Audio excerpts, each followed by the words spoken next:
like once. Life move fast when you do what you want. Hey loves, welcome back to my channel. I feel like it's been a minute. If you're new here, go ahead and hit that subscribe button and make yourself cozy like you're at home like me if you're watching at home or anywhere. But either way, you're gonna feel comfy here, you're gonna love it here. So stick around.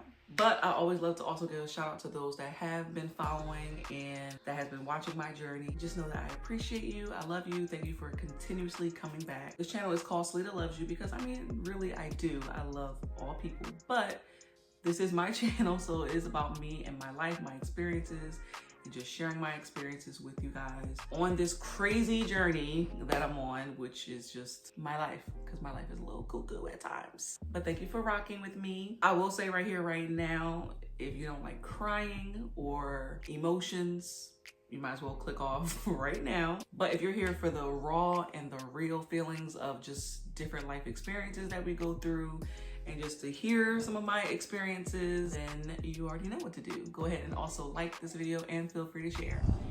All right, so lately, like I've just been in this mindset where I've been like comparing my 20s to my 30s, my different experiences, how I handle experiences differently now than I would have in my 20s. And just reflecting on just the version of me or the different versions of me that I was during those times compared to the now. Yeah, so the locks are gone, video out already. And I'm back to this version of Salida. So this is my first time having like my hair loose in my 30s so far. I did do like the big chop. Was I 30? I had to be, because I did a big chop in 22, I think. Yeah, but I only let my hair grow to like right here, like my little afro was like right off of my head before I locked my hair back up. So I haven't seen my hair with like you know, length, like that 90s, you know, Nia Long, Karen Parsons, you know, that natural 90s look. I haven't seen that in a minute on myself, before my 30s obviously. So yeah, haven't seen this hair since 2019, I believe it was. So yeah, we got those out the way. That's what's new in my 30s as far as like major things. I guess my hair's a major thing. Also, first time being all natural with no perm, no texturizer. Like I did do a Tex-Lax that's kind of in the middle, but it's no chemicals, and it's basically like a product that's kind of like a perm, but it still keeps your texture. So my curls, all my natural curls are still there. It just made the roots a little more manageable because that was a lot. I did have a lot of damaged hair after combing everything out, so I did have to chop off a lot. My hair was actually like right here. My split ends were horrible. Can't walk around like that just for some length. So I'd rather my hair grow in healthy and just, you know, at least it has some body and some length. So I'm comfortable with the growing process of this hair. I outgrew the process or waiting, you know, for like the whole lock thing, even though like I might let my hair grow long and lock up again and just start with long locks. But I don't know, we'll see, you never know. We're gonna start with Salida in her early 20s when I was in college. If I could just tell her some things that I know now, I would have definitely done some things differently. And then just, I was like a deer in headlights when it came to some situations. Very blind in certain areas of my life or to certain things about myself. Get comfy like me. If you got a blanket, get you a blanket and, you know, just get comfy and just join in for story time. But that's really all this is. But yeah, that girl, I love that version of me and that space that I was in. Or I love that girl. You know, I'm not gonna ever say I hate myself then, or I didn't like her, or I didn't really rock with her. And although I would have changed some things, I still don't regret some of who I was, or a lot of who I was at that time, because I went with what I knew. I could only operate off of what information I had at that time with how to navigate through life. And if I was never her, I wouldn't have learned a lot as well, just to help mold me into the person that I am now. In my early 20s, Salida was confused. I was very confused. My college days, man, they were fun, but they were very risky at the same time. I don't know how to put it, but just like my first time in college, I'll just say, well, the first school that I went to was the Art Institute of Philadelphia. So I was in Philly and I lived in Philly, like it wasn't really a campus per se. Class was like down the street, but we lived in like this old building that they utilized for people that were staying here, or that, you know, people that moved from out of town and needed to be near school. So it was like a dorm situation, but it's not a campus. Like, I can't say it's a campus. Like, I feel like on a campus, you have campus grounds where you can walk to different buildings. They were apartments. They were literal apartments, and they just had separate rooms, and I think we had about 4 people total in there. So I had 3 other roommates, and there were like 2 people per room. So that was cool. It wasn't like a dorm, like traditional style, where there's like just one room and you might have like a little mini fridge in there, and you got a closet, you got y'all 2 separate beds on 2 separate sides of the room.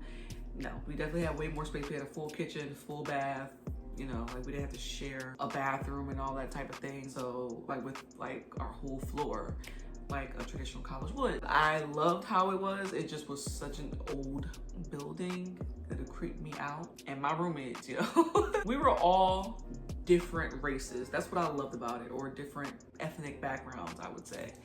I had a Caucasian girl, but she wasn't just Caucasian. She was like the spicy Caucasian, like Irish, Scottish, like all, like, you know, like just all these different types of white, basically. She and I were really cool. Like, she and I probably bonded the most. But I had 2 other roommates.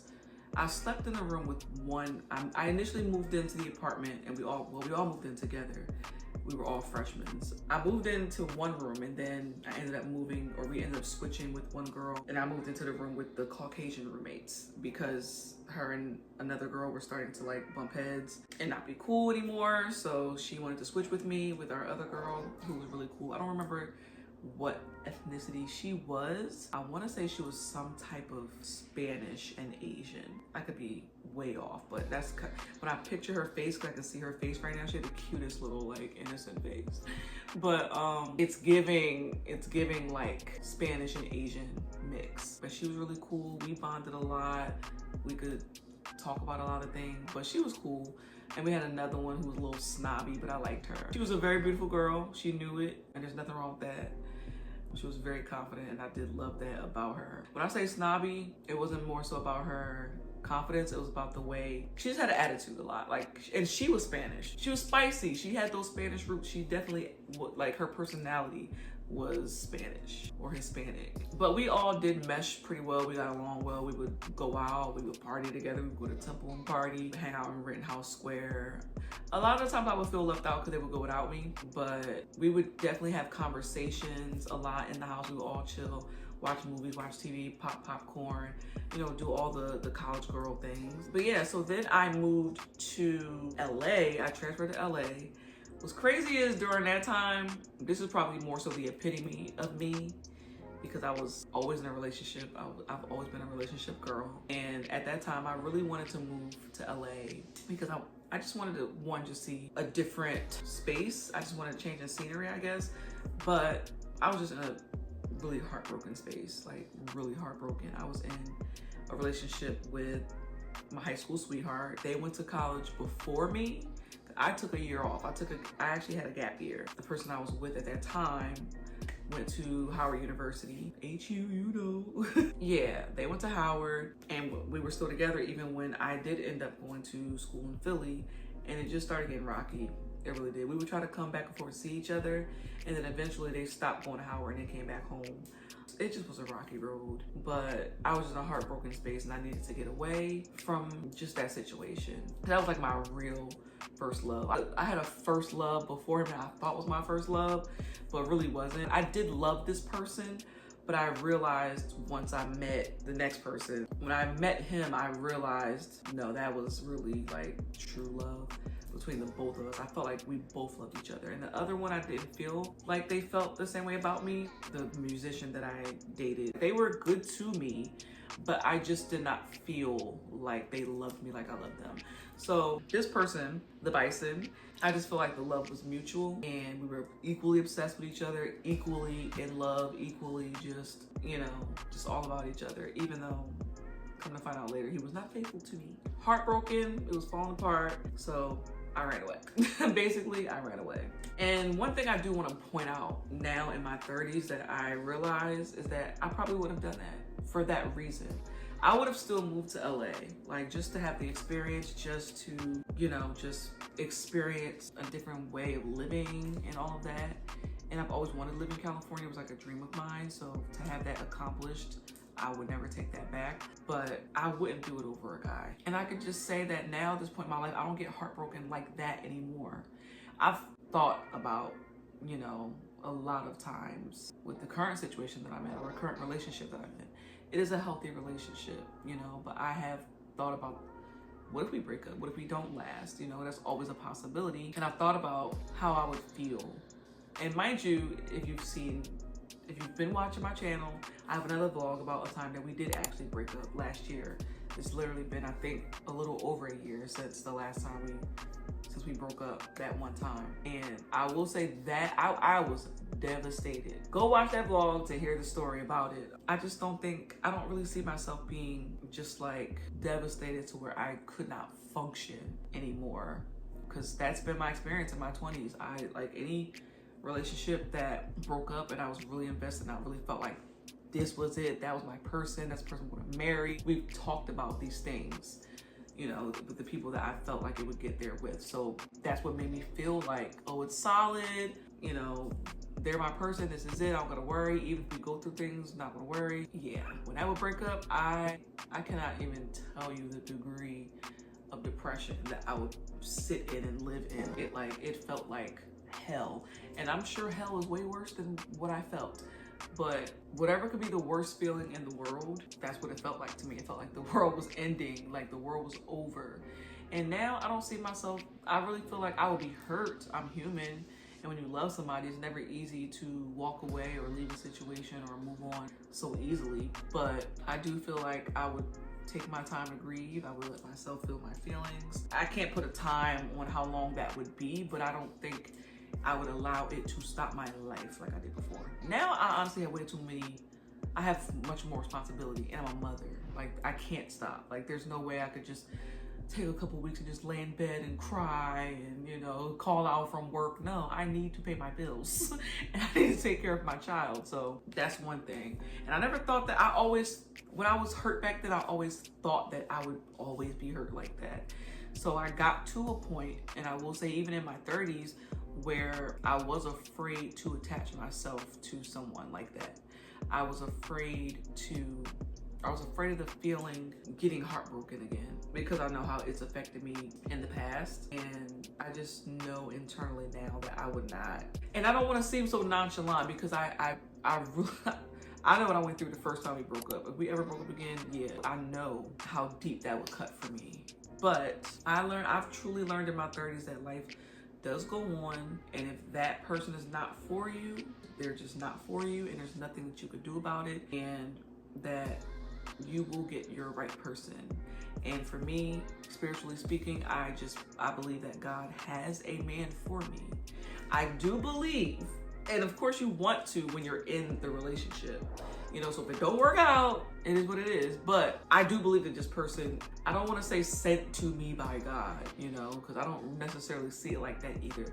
But I do believe that God allowed him to be in my life and for a good purpose, because I feel like I've grown so much as a person and as a girlfriend, as a partner, you know. So I do feel like in this relationship, if I were to move on from it for whatever reason, that I would be a better partner. I don't feel like I would be like, I don't think I would carry more trauma into the next because I got heartbroken, if that makes sense.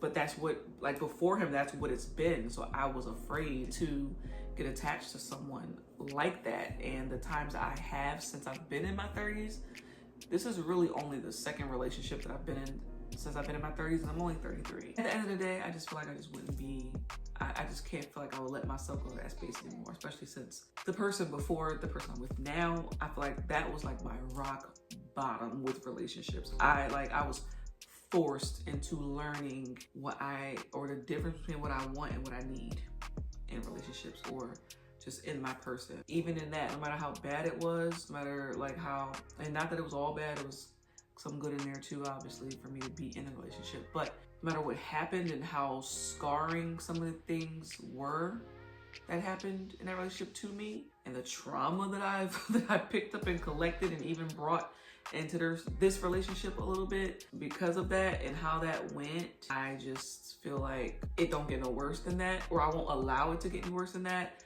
That was my wake-up call for sure. So I needed that. I mean, I don't want to say I needed the relationship, but I don't regret that it happened, because there was a lesson in that as well. Yeah, your girl's not not functioning over no men, no mo. Like, nah, I'm so glad that I've grown out of that. And it's genuine. Like, it's not like, oh, I say that now, then no, like I've already lived it. Even with when we broke up, when the man I'm with now, we broke up last year, I cried over it for like a good 2-3 weeks. I was no good. I had my phone on, do not disturb, nobody bother me, leave me alone, don't want to talk. I want to cry and grieve and get it out. And honestly, after literally probably at the end of the 3rd week, I was like, you know what, girl, get up. Like, no. And that before used to take a long time for me to do. And honestly, I never really was like, come on, you got this. I more so always just fell into just one day, like, oh, I'm better. Like, I would like grieve for like 6 months to a year or more, honestly, at times. I would probably even overlap into another relationship and still be hurt over the last one. I did that a lot, which was not good for sure. But yeah, now in this new era of these 30s, yeah, I was like, girl, you got so much going for you right now. You're finally starting to know what you want to do, because that's another part about 20s that I'm going to get into. Like, I was so lost. I really did not feel prepared for life in general. I did not take high school seriously the way that I needed to. And I regret not going to a 4-year college, if I'm being honest. I do love my experience and the skills that I picked up from going to an art school, and the fact that I went to school for videography. So basically I was just a film major or whatever, but I learned all things about it: script writing or screenwriting, directing. Like, I used to have to host like casting auditions. Like, I literally learned a lot about the film industry. So I'm glad that I picked that up, because that is a passion of mine. That's somewhere I would like to get to at some point. I'm really more so into acting than being behind the scenes, but I'm also like not really comfortable being in front of the camera all the time. But once I put that on, put that mode on, if you go on my TikTok and see, like, once I put that on and I set my mind to it, I take off running. She needs a storyline, so she keeps re-bringing it up. This happened in 2012. It's 2014 now, and she's still trying to use it because she has nothing else going on.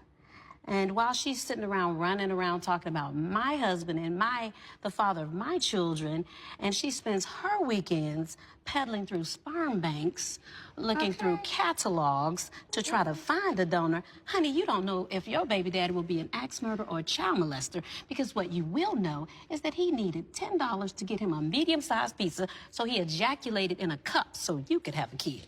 Now check that. But I would have chosen, if I had a chance to do all over again, I would definitely go to a 4-year college, probably a HBCU for sure. Never really thought about which HBCU I would go to. It's easy to say Howard because of the person I knew that went to Howard, but I don't know. I definitely would have went out of state. I would have gone out of state, so I'm glad I did that. I'm glad I at least got that experience, even if it wasn't at a traditional 4-year or HBCU college or university. But yeah, man, I feel like I just didn't take advantage of that time in my life the way that I should have. Can't go back now, obviously. I can only live from this moment on.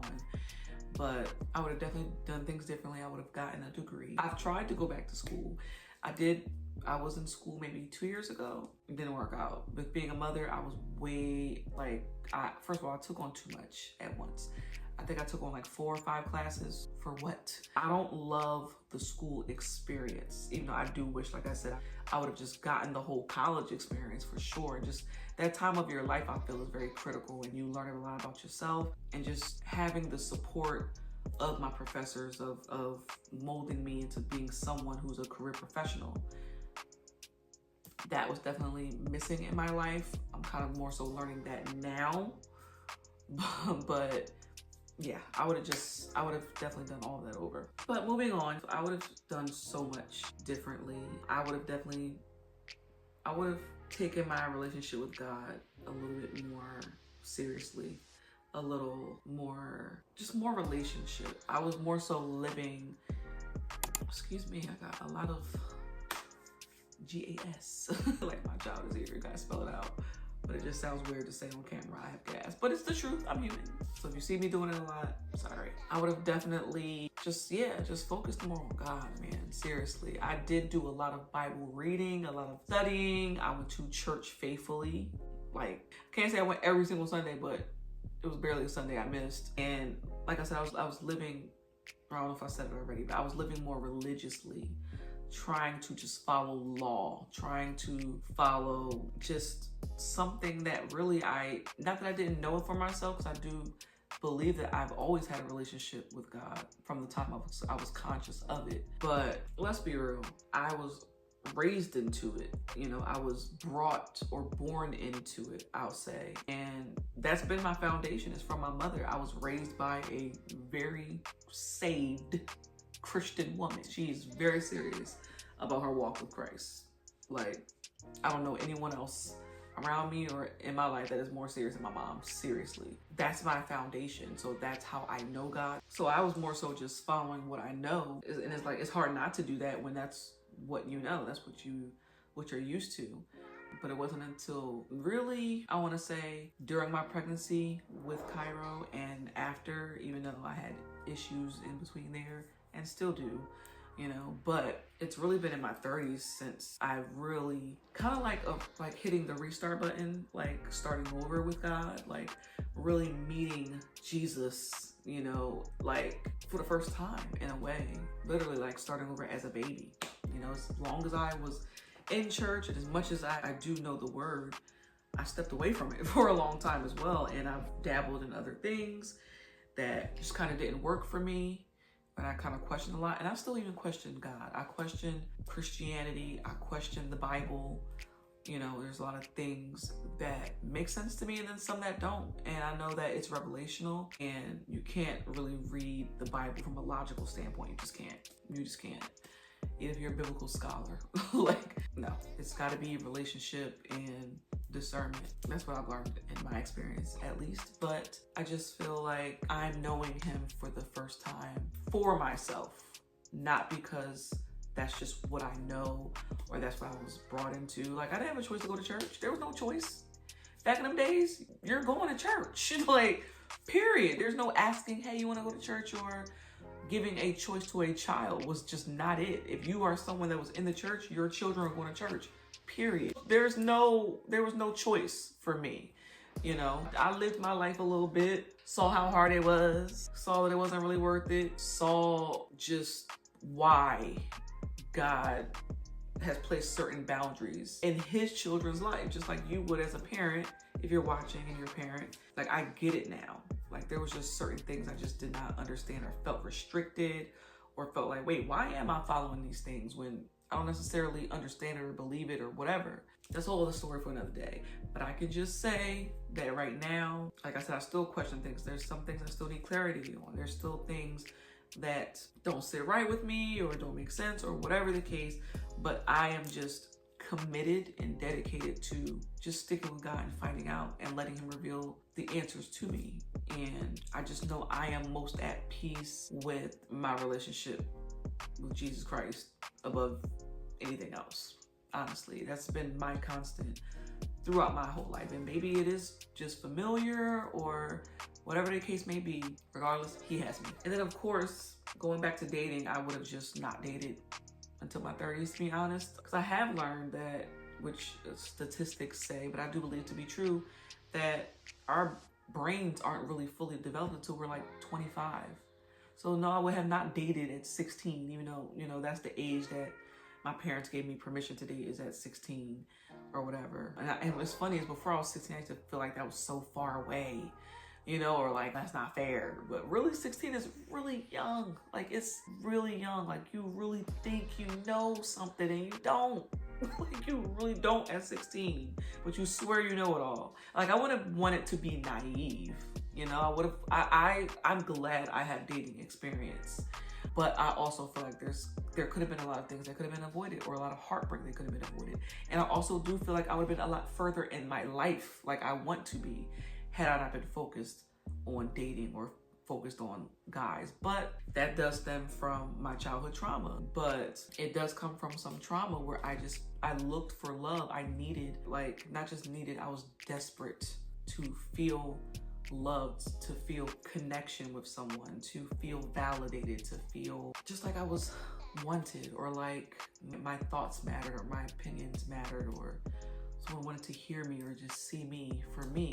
Like I said, I was just following what I knew because I was still doing what I wanted to do, but I still would go and be like, and just beat myself down about certain things that I was doing when I was really just figuring myself out and being a teen, being a kid or whatever, and just lost, just trying to find myself through other people and through connection in a way. And I still struggle with that. I still struggle with feeling the need to be, or to have external validation, or just needing to be connected with someone. But like I said, like, the need is no longer like desperation, or where I would be, or to the point where I would just be so devastated if certain people walk out of my life, or even friends. Even with friends now, I'm not like I used to be. Yeah, like that's probably, honestly, what would hurt me more is friendships, which is crazy, but not really. But it's like at some point I got used to the idea that I'm going to be heartbroken over guys, you know, if that makes sense. But when my friends hurt me, or I felt abandoned by my friends, or I'll find out if they were talking about me behind my back, or just whatever would happen that would cause a fallout or whatever with my friends, that was traumatizing. Like those situations or whatever was really, like, if not more heartbreaking to me, because I really valued my friends and they were the ones that were my constants and that were close to me. Because the guys I was dating, especially if I lived with my parents, I didn't see them that much, you know, like my friends were always around. They would spend the night and we would do a lot more together than I did in my relationships. So there was like more of a bond that was built with my friends. So, but even with that, like, I'm okay. I'm okay now. If friendships don't work out or whatever, like I just see things completely differently. And I look more at myself and how I contributed to situations instead of always being the victim and thinking that everyone hurt me. Or at times, a lot of times, I was a people pleaser and always blaming myself for a downfall, and learning to see people for who they are. Because that's one thing about me, I'm very understanding. I'm always more so just like I just saw an episode of B. Simone's podcast, Let's Try This Again, where she talked about this, where I would be more so just like, I understand, like I get it, like I get why they did this and that. Or no, I'm sorry, that was Megan Good on Jason Lee's podcast, the Jason Lee Show, I think, where I would just, because I was so understanding, I would put more of the blame on me. No, they still did what they did. And it's okay to be hurt over what someone did to you. You just can't let it define your next steps going forward as far as who you are. And you just can't let it just rule your life and your world. That was a major part of my 20s, is people pleasing. And some people might see it differently, because I use my voice at times, you know? And the way I would come off at times, I tried to always come off as like a strong person, but not really, because the people that were closest to me knew that I was extremely sensitive or whatever. But I feel like the people around me that I thought knew me would see it as like, if I'm just voicing how I feel about something or whatever. And I mean, I didn't always communicate things in the best way, let's be real, but they would see it as I'm being sensitive. Now in my 30s, I don't want people like that in my life. Like, I really don't. I want to be a part of a space while also creating space for friendships or whoever's in my life to be comfortable with speaking on how they feel, and vice versa, and being able to have conversations and have the difficult conversations like, hey, you know, I really love our friendship, but I love this part of our friendship, and I need this to be able to change in order for us to be able to continue to have a friendship. You know, I feel like that should be able to be said, or just to be able to have talks with your people, just anyone in your life, and they not throw you away or just write you off or just brush you off and just label you and keep it moving and keep doing what they want to do. That's not okay. And I realize that now, opposed to in my 20s. Also, I will say about my 30s, what I do love now is the fact that I'm seeing myself more and I'm learning myself more. It was funny, as I was reading my diary not long ago, or some of it, which I'm going to do a vlog on that as well. I am going to do a vlog on just my journey through my journal or my diary. I don't know what to call it yet. but just the different versions of me with that.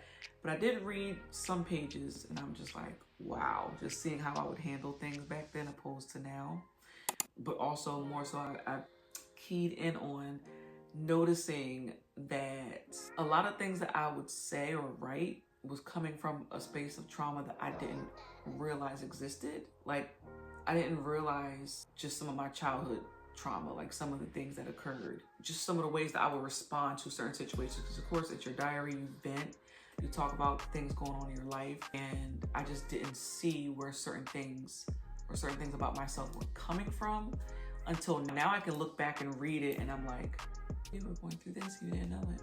I will say, like, one entry that I did was me talking about how I started feeling like I didn't have a sense of purpose. Like, I just did not know what I wanted to do with myself and with my life. I did not know who I was. And I had been battling that for 2 years at the time that I wrote that diary entry. I was speaking on how it was so hard to focus and why can't I just stick to one thing? I start things, don't finish them, X, Y, and Z. A lot of the things I was speaking on, now I realize from going through therapy and having a baby and having to, you know, really evaluate myself mentally so that I can be a better human for this child, so that she can be a good human. But I realized that I have ADHD. I was diagnosed with ADHD. So I didn't know that back then. So although some things are tough to realize about myself, when I'm evaluating myself, it's still like, it's like an aha moment, like Oprah would say. It's like, okay, so I wasn't that crazy. I wasn't as crazy as people thought I was.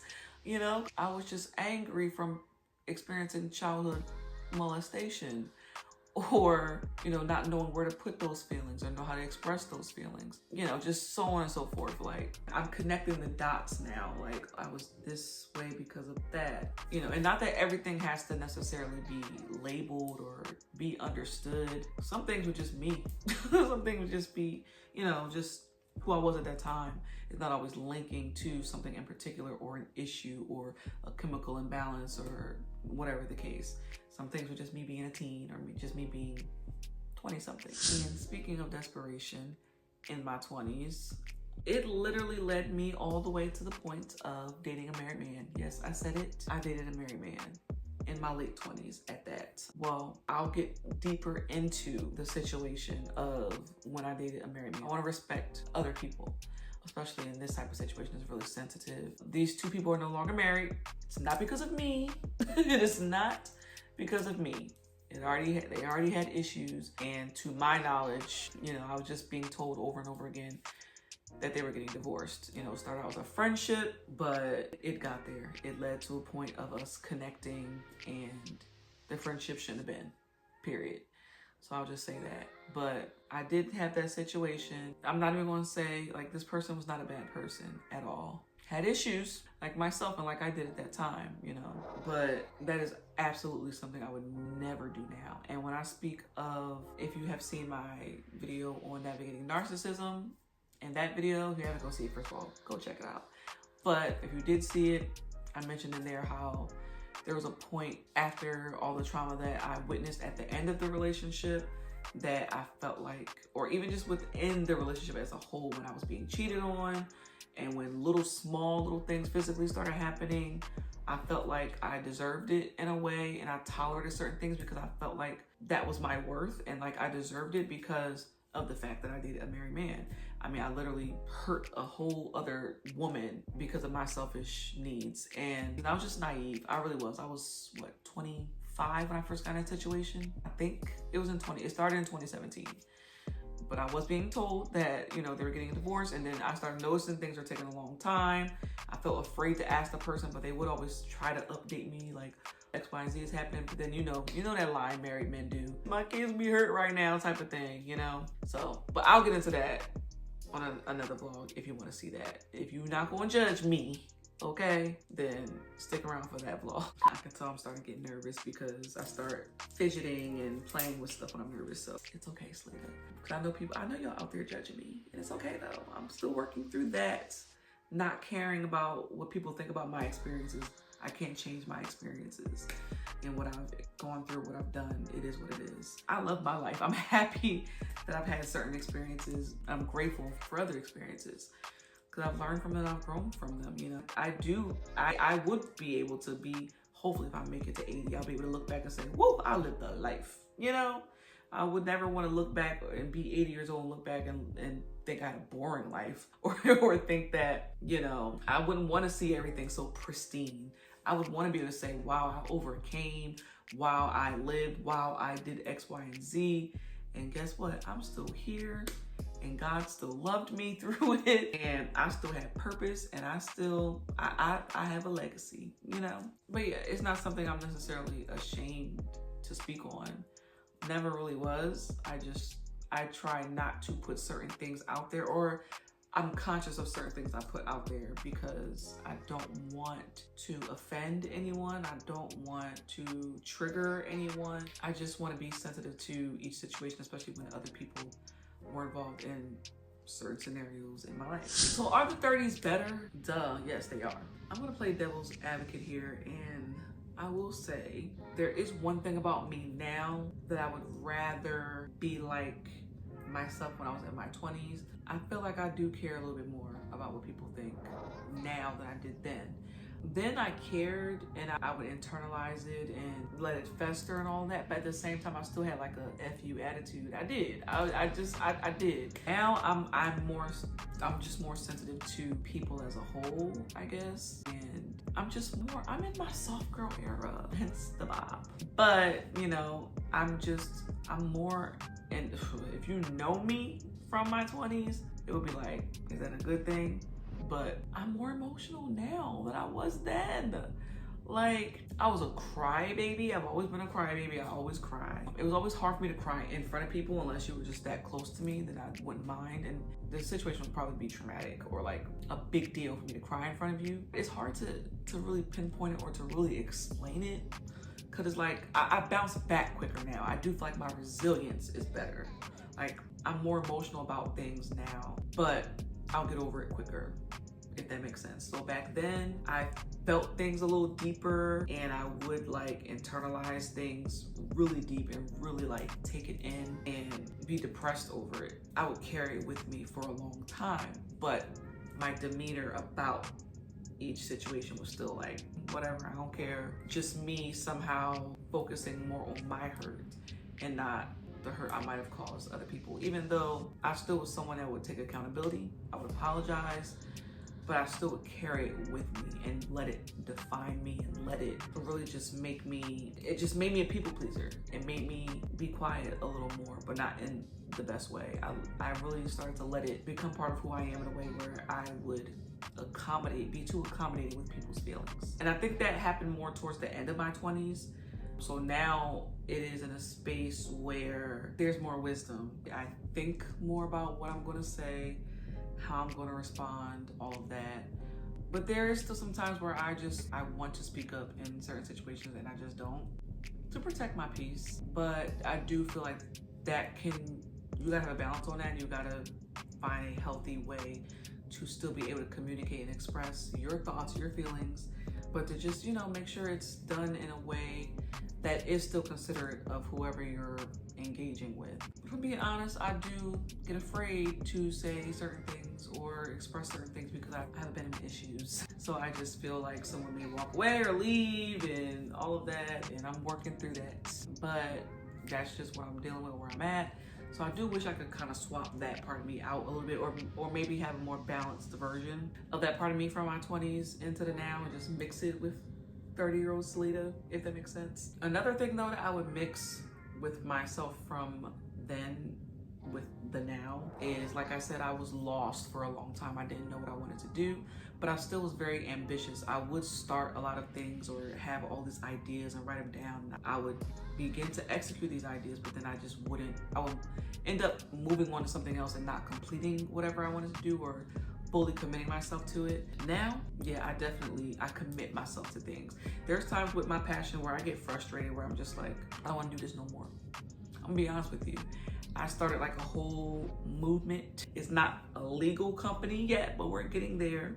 But I did start a service where I will do content for people. I'll edit whatever type of editing needs that you have for your content, or if you want me to help you assist you with your YouTube channel and running it and all of that. But sometimes I don't want to do it. Sometimes I'm like, I don't feel like doing this right now. Like I have a lot going on. And of course, when I find what I want to do and something that I really love doing, life just keeps happening. Just the car breaking down. Oh, I'm moving, so I gotta pack up, or X, Y, and Z, like just motherhood in general. So it's just like, I'm really in a space where I'm having to push and fight for my gift and fight through the challenges of having to live my whole domesticated life, you know, just my home life, my 9 to 5, that's a whole separate entity. And then also put focus in on the businesses that I'm trying to create. And that's tough. It is so difficult, hard, however you want to put it. It's hard. Like, that's the reality of it. So sometimes I don't want to do it, but I'm committed to it, you know. And one of my clients, I knew that it was God, because I was like not in a space where I was going to start that yet, but it was like God was like, now. And he used the best person that he could use for me to really make sure I commit myself to this. And I will say that my very first client is someone that comes from a famous family, and they're from a family of winners. I'll just say that, like, she's one of the most motivating people. I haven't even met her in person yet because she lives in Georgia, but I'll just say her family's legendary. So like, and just seeing how she operates, how she moves through just editing her content is so motivating, and it helps to keep me going as well. So I'm like, I knew that this was orchestrated by God. Like, I know that it is, especially when I was just in that moment wanted to give up on that idea.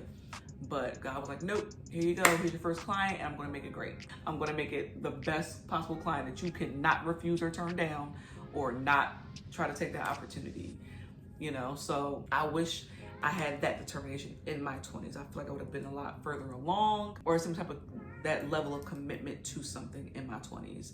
But I don't always have the ambition that I had back then, because I'm tired a lot. I am tired. I am a mom. I'm a working mom. Like, and then I'm a partner. Like, I'm trying to nurture my relationship, and it's new for me to have a healthy relationship. So I'm giving my all in every area, which I didn't do before my 20s. So I'm proud of myself. But still, it's difficult when it's all new to you, you know? And then plus there's other things I want to do. I'm a new travel advisor, so I'm trying to put all of my focus into that as much as possible as well.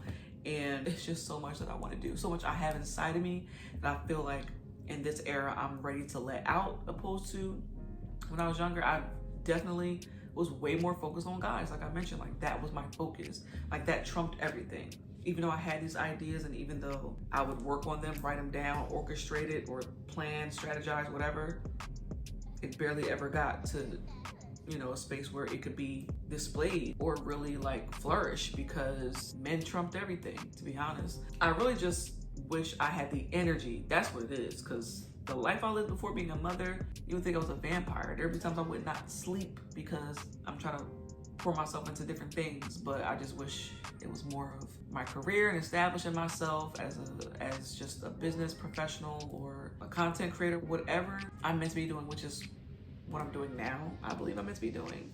I just wish I did it back then, you know? But I had to learn a lot of different lessons to be able to get to this space, and to be able to even be able to have the willingness to commit to what I'm doing now. But woof, okay, got through that. And I can't believe I got through all of that with dry lips, because I know y'all saw me licking my lips. I'm very self-conscious. I notice myself. I see myself. I'm looking at myself literally. And that's one thing I did not have in my 20s. I was not as self-aware, I'll say. Not self-conscious, but self-aware. And I have more confidence now. I wasn't as confident back then. I'm still having body issues or body image issues right now from having a mom bod, but I feel like I love myself more now than I did before. That's for sure. Like, that is for sure. What's crazy is I used to put so much more effort into my outer appearance. Like in my 20s, my hair was always done for the most part. Like my natural hair always had laid. I mean, you know, I would have my off days, but still, like if you saw a picture of me on social media, I had makeup on for the most part. I'm not someone that I feel like I have to wear makeup. Like I'm not wearing makeup now. Especially when I'm home, I don't really care to wear makeup. But in my day-to-day life, I really don't wear as much makeup now like I used to in my 20s. Like if you saw me on social media, or you saw me out, or if I was at church, I was wearing makeup. hair was done, okay, had on a nice outfit, you would not be seeing me sit in my t-shirt. Like, it would probably be a cute sweater or something, you know? Now I'm like, listen, we're chilling, we're here, it is what it is. Anyway, thank you guys for listening and tuning into this vlog. And like I said, if you're new here, make sure you subscribe if you rocked with the content that you just watched, and feel free to binge and watch some more, and like this video and share, and I'll see you guys in the next one. Bye.